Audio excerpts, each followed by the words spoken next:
Welcome to another episode of the Queensland Conservative. I'm Lyle Shelton. I've got another bumper show for you this week. We look at the endless Australia Day wars and give you some hope that it is okay to be proud of our nation. I'll also take a look at how successful the Greens are at getting the Liberals to adopt their policy. Yes, you heard that right, the Liberals. The Greens' numbers are few, but their influence is big. Later, I'll be joined by my friend Bernard Gaynor, whose story of persecution by the thought police is harrowing. So thanks for joining me today. Sit back and enjoy. You're with the Queensland Conservative.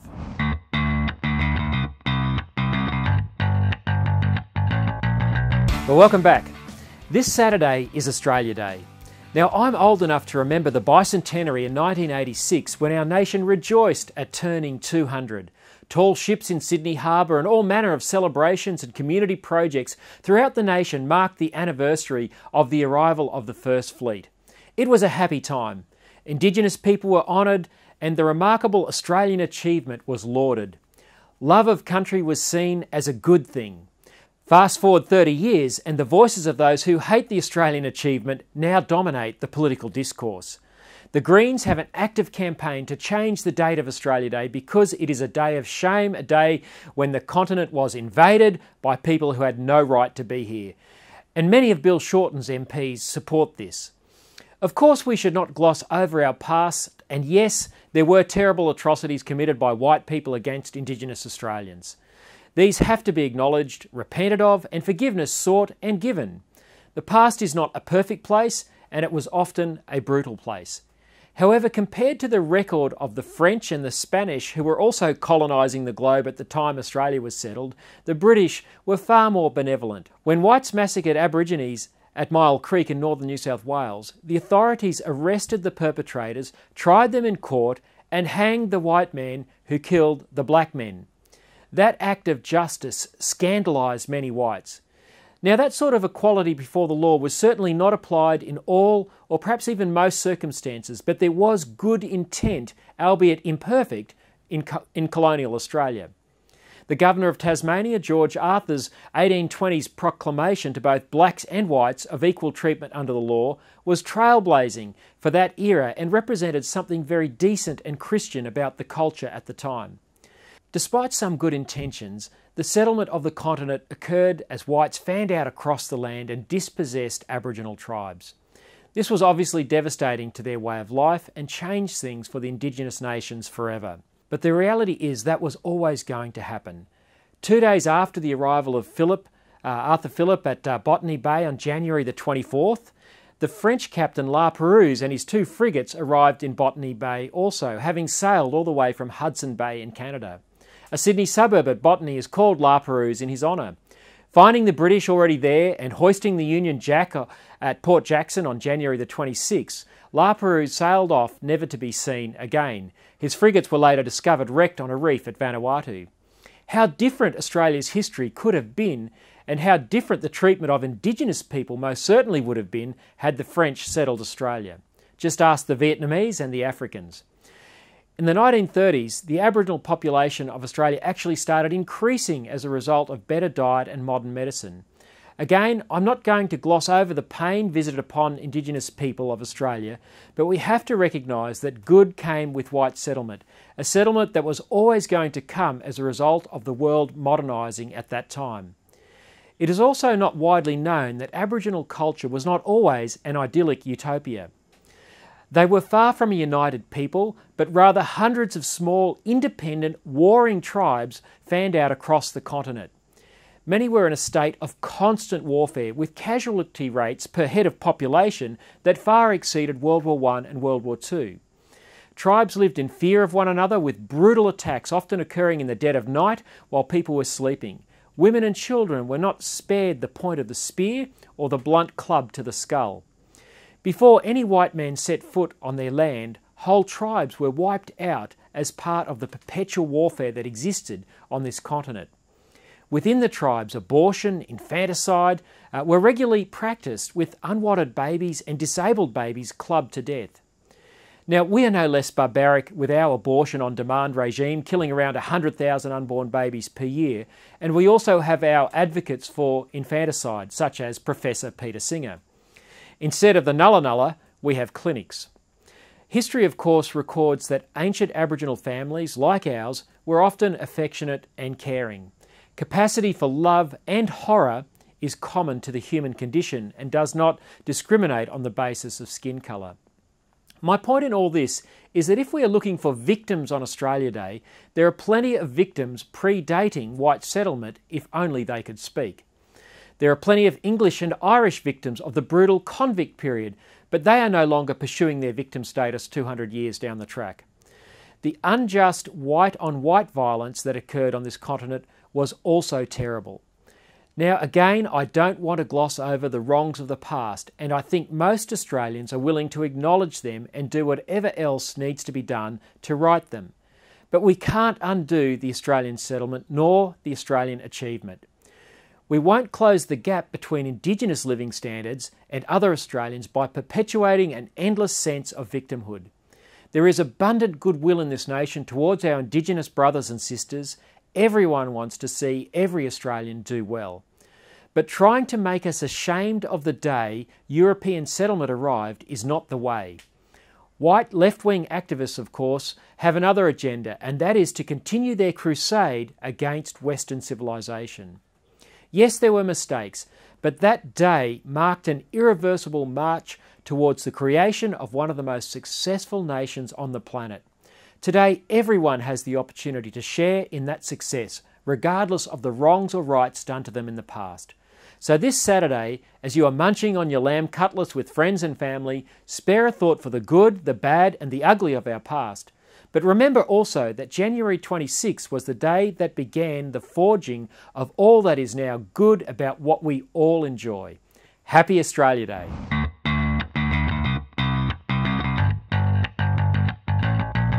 Well, welcome back. You're with the Queensland Conservative. I'm Lyle Shelton.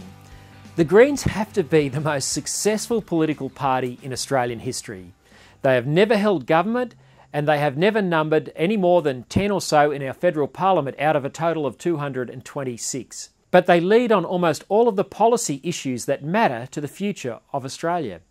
On climate policy, it is the Liberals who have presided over the closing of 10 coal-fired power stations in the past 6 years, leaving our nation with an expensive and uncertain energy future.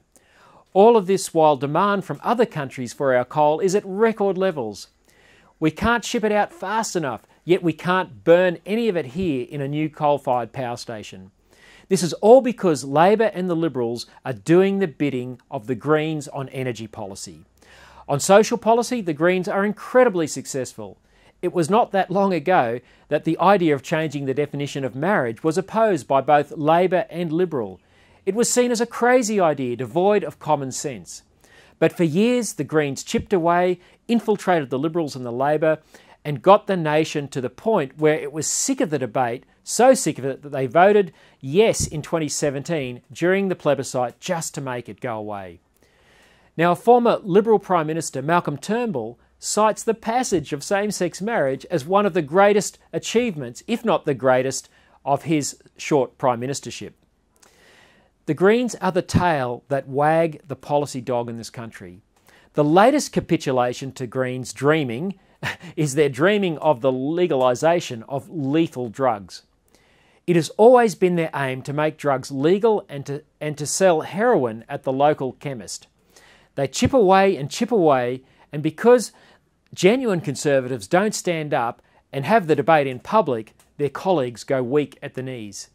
This summer's pill testing debate is a case in point. Yes, it's emotional, and no one wants to see kids die. But the idea that pills which can be lethal with or without testing can be made safe is fanciful. But such has been the emotive clamour from the Greens and their fellow travellers that this week a group of Liberals have now joined the Greens in calling for drugs to be legalised. I kid you not. A group of Liberal backbenchers, Tim Wilson, Warren Entsch and Craig Kelly, are saying that the war on drugs is lost and we should consider decriminalisation. When the Liberals start adopting Greens policy, things are crook. The failed US prohibition on alcohol is often cited as a reason why the prohibition on hard drugs is also flawed strategy. And yes, alcohol abuse is a terrible scourge on our society. But imagine how much more of a scourge legal heroin, ecstasy pills, and mind-altering cannabis would be if we legalised these lethal substances. Yes, enforcement is hard, but so is enforcing the prohibition on murder. There is no perfect way to prevent harm in a community, but opening up that community to highly addictive and lethal drugs is not the answer. There's an iron law in public policy. What the government sanctions, you get more of. We don't need more young people addicted to lethal drugs. Legalisation is not an easy fix, it just makes it easier for children and teenagers to get a fix. Because Conservative politicians no longer have the ticker to take the fight up to the Greens are winning. With a sympathetic media and the lack of courage of politicians who should know better, the public simply never hear the other side of the argument. This is why I'm running for the Conservatives. This is why we need Conservatives in the Senate. Don't go away. I'll be back with my interview with Bernard Gaynor in just a moment. Stick around.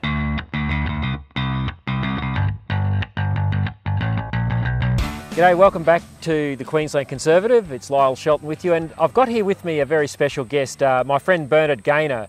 Bernard is a former Major in the Australian Army. He's a veteran of the Iraqi conflict, been to Afghanistan, a terrific Australian. But Bernard, you've been involved in some major lawfare, litigation over many years, which really goes to the heart of free speech in this country. And that's why I wanted to have you on this show to talk about this. And if I could just sort of set the scene for our viewers. Back in 2013, there was complaints made about comments that you'd made publicly about the appropriateness of who might teach your children. Now, whether people agree or disagree with that, you as a parent have the right to decide who teaches your children. Now, a gay man, Gary Burns, lodged complaints, and multiple complaints have been ongoing over several years.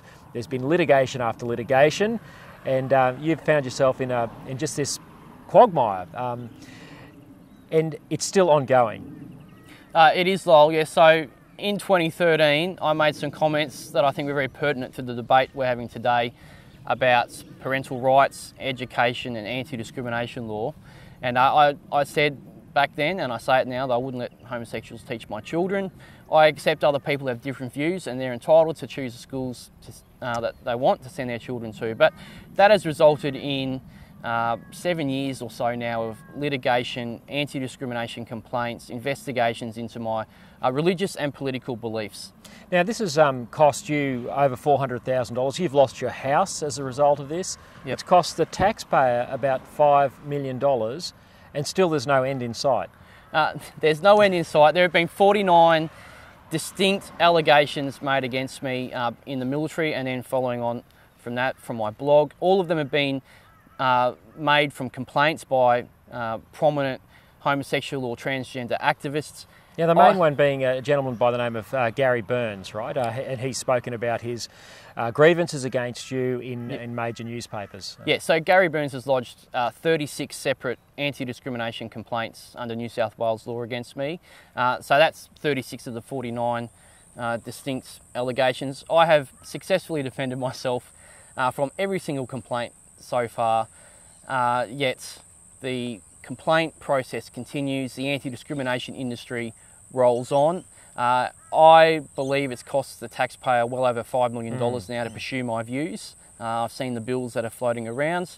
I've had to sell my house. It's been deemed lawful to sack me, even though I have done nothing wrong. Now, you were sacked from the Army as an Army officer. Yeah, so as an Army Reservist officer, I'd left full-time service. Well, I won in a first case. Yeah. They appealed, and it was deemed lawful to sack somebody for their private views because they're contrary to cultural change agendas. Now, part of those views around the Army issues, quite apart from the Burns issues, was to do with comments you'd made about the appropriateness or otherwise for service personnel to march in the Sydney Gay and Lesbian Mardi Gras, which is a political event. They march in uniform. They've marched with the Rising Sun insignia turned into a political activist flag, or having the colours of a political activist flag enveloping that sacred Rising Sun emblem. So, you know, you've been outspoken about these things, but that was not well received by the Army.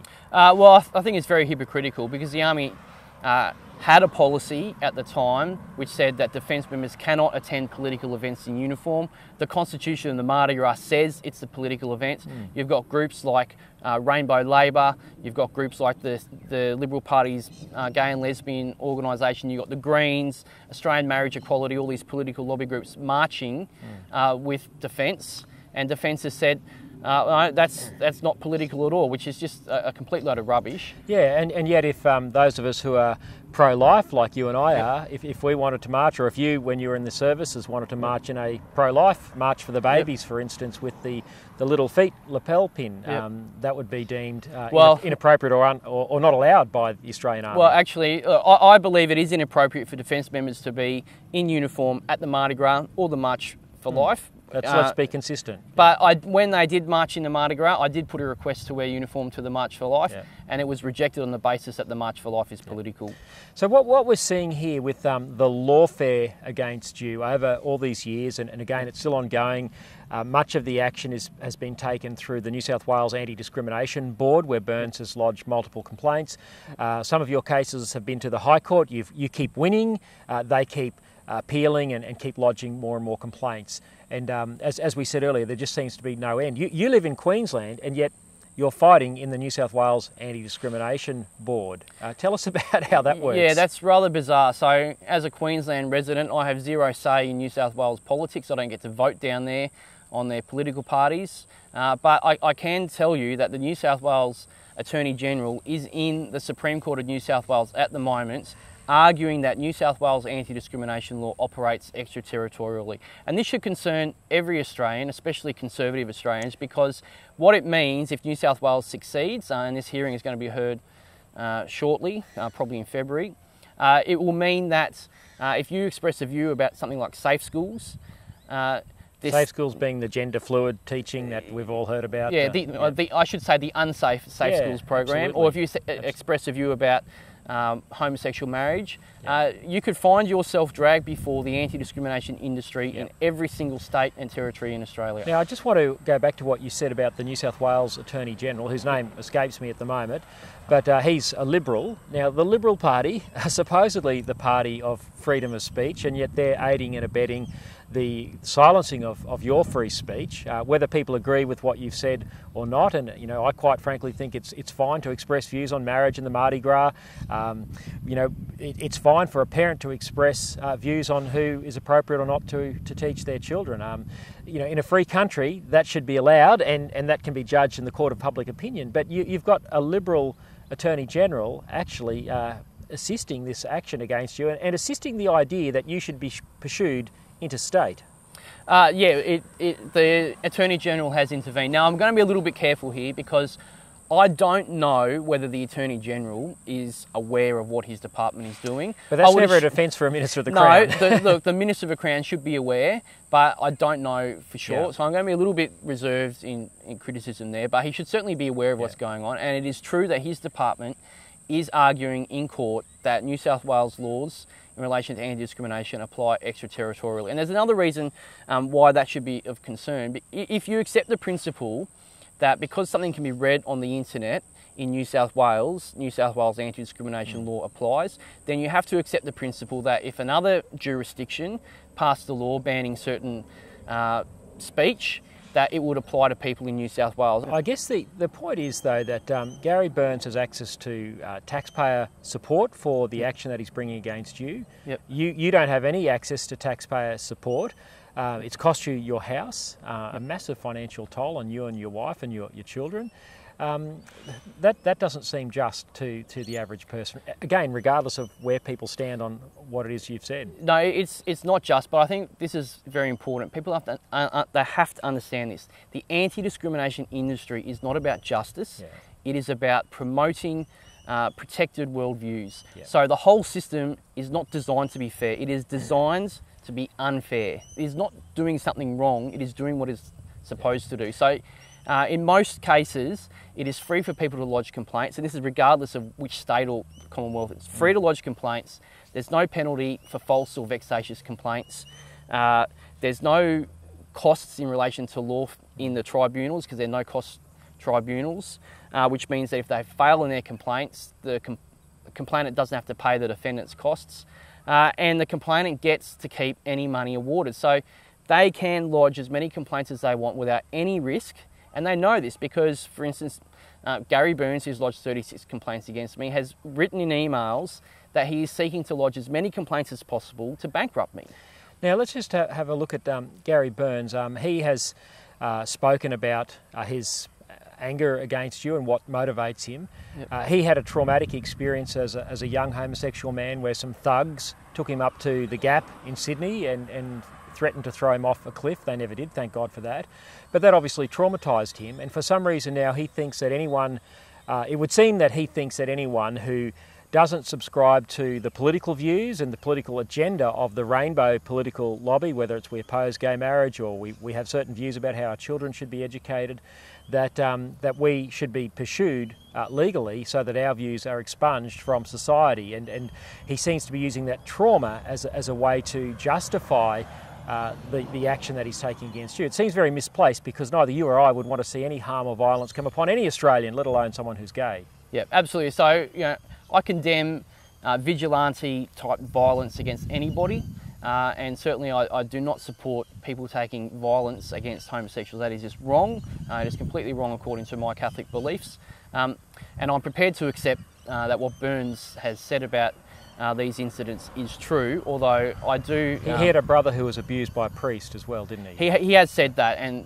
that he later committed suicide. Now, I'm prepared to accept that what Burns is saying is the truth. In relation to both of those things, I say if they're true, those behaviours are completely wrong. But it is no excuse to say because something bad happened to me or my brother, I'm going to try and stop Australians who have conservative views from expressing those views at all. And that's the real point here.